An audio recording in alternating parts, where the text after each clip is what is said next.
Muraho neza nanone ikaze kuri YouTube channel yacu. Uyu munsi tugiye kuganira ku ngingo umukunzi wacu yatubajije atubaza se umuntu ari umwe n'inzoka yabigenza ate, ndetse nuko wakwirinda kuba warumwa n'inzoka. Ibyo tugiye kuganira muri aka kanya muri kumwe na Dr. Gasangwa Patrick. Mu by'ukuri rero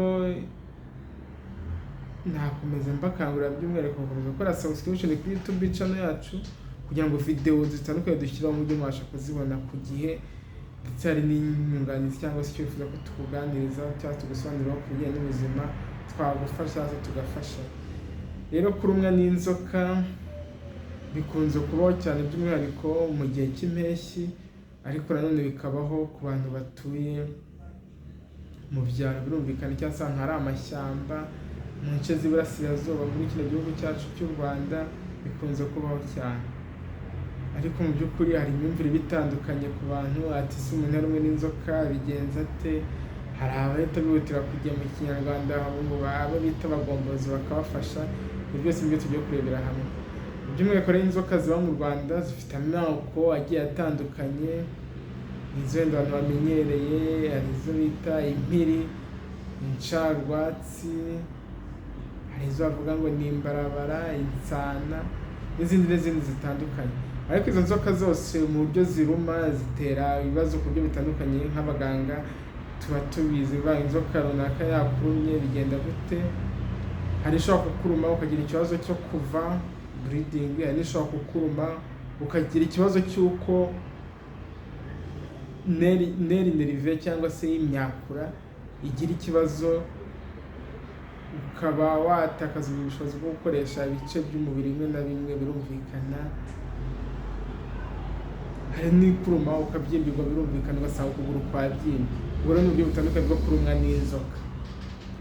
Ariko rero no banga umuntu yari umwe n'inzoka, bujya ikibanze muri umwe n'inzoka ukaba wihutira kujya ku ivuriro rikwegereye. Nicyo kintu cy'ibanze gishoboka. Ntabwo bikenewe ko wirirwa wiruka inyuma y'inzoka yakurumye ngo yice, kuko muganga ntabwo akeneye kuyimenya. Kwizana wayishe ntacyo biramufasha, ahubwo urimo urata igihe. Uko inzoka ikurumye ugatinda kugera kwa muganga, bujya uba urongera ibyago byo kubumara bukomeza gukwirakwira mu mubiri wawe. Ibindi byajyaga bikoreshwa cyangwa se bijya bivugwa n'abantu muri inzoka ikurumye ngo uhita uhambira, wenda nimba ari ku kuguru uhambire ku byuma baguma hepfo, nabyo twaje gusanga mu by'ukuri ntacyo bifasha.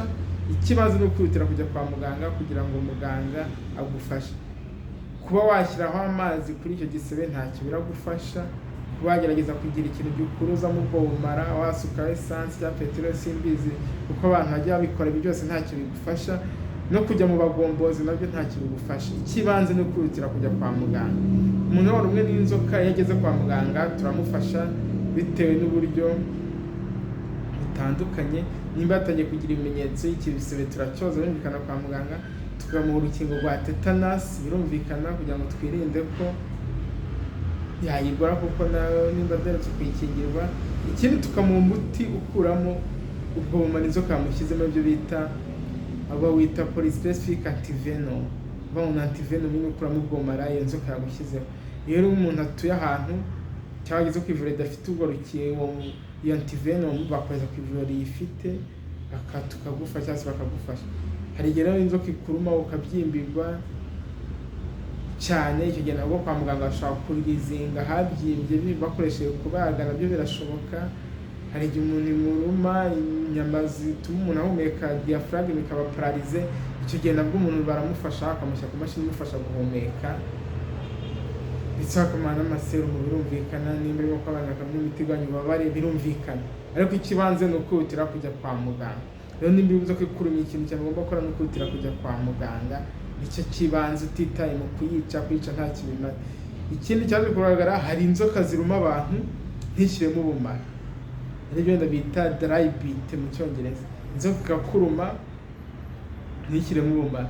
Niyo mpamvu biriya by'abagombozi abantu bajya bakora ngo bashyizeho ibuye black stone, ibuye ry'umukara bashyiraho, mu by'ukuri igihe bahuza n'uko ya nzoka yakurumye itashyizemo ubumara, bityo nawe ukagira ngo nawe wamukije, ariko mu by'ukuri ryawe ritakuyemo ubwo bumara. rero tubakangurira nimba umuntu yarumwe n'inzoka kwihutira kujya kwa muganga kugira ngo afashwe, kuko antivenom cyangwa se umuti ufasha umuntu yarumwe n'inzoka urahari mu mavuriro atandukanye, cyangwa se kugira ngo dufashe abarumwe n'inzoka. Numva ko rero kurumwa n'inzoka ni ikibazo bikunze kubaho, mugomba kwihutira kugana amavuriro abegereye. Ikindi rero nanone kwirinda kurumwa n'inzoka, buriya hari uburyo bwinshi umuntu ashobora kubyirinda, birumvikana. Ni ukwirinda kujya muri ibyo bihuru nyine, birumvikana, igihe bitari ngombwa. Ikindi bantu bakora hiking cyangwa se abantu bajya bavuga ngo tugiye gutembera kurira imisozi, bakaba bambara buti nini cyangwa se ibikweto binini byabugenewe ku buryo bibarinda. Ikindi burya mu nzu umuntu abamo hari inzoka zijya ziruma abantu mu nzu nijoro. Iyo ugiye inzu irimo sima, irimo amakaro, ibi byose bigabanya ibyago byo ko umuntu yarumwa n'inzoka. Cyangwa se cyagiye kuryama ku buriri burya bakaba ubanza ukagenzura rwaho usize ubusashe, ariko byo ntawamenya. Ibi byose ukabanza ukagenzura kugira ngo wirinde kuba warumwa n'inzoka. Ikindi mugomba kwitaho, twa tuyoka duto abantu basuzugura, ubwo ni young snake, mujye mutwitondera. Turiya tuyoka natwo turarumana cyane, kandi ikibi cyatwo ntabwo tugira control ku bumara, ko nimba kakurumye gashaka gushyiramo ubumara bwinshi ugereranyije n'inzoka nini. Impamvu tugomba kubwitondera kuko ntabwo tugira control ku bumara dusohora igihe turumye umuntu. Urumva ko rero mugomba kutwitondera cyane. Ikindi kwirirwa wiruka inyuma y'inzoka ngo yice, nabyo bishobora kugukururira kuba warumwa nayo. Impamvu tutabikangurira abantu bavuga ngo nimba inzoka ikurumye ngo wiruke inyuma kugira ngo yice, kuko ntabwo ushobora kwiruka inyuma ukakongera ibyago byo kuba wakongera ikakuruma, cyangwa se ukaba uranata n'igihe, bituma bwa bumara imbere yakurumye bugushyizemo ukomeza gukwirakwira, cyangwa se utinda gufata ubuvuzi.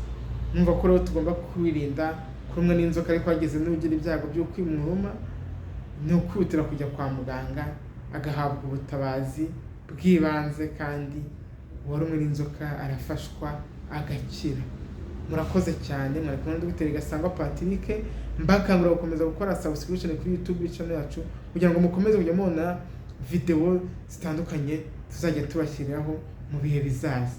Bye bye, ciao ciao, bye.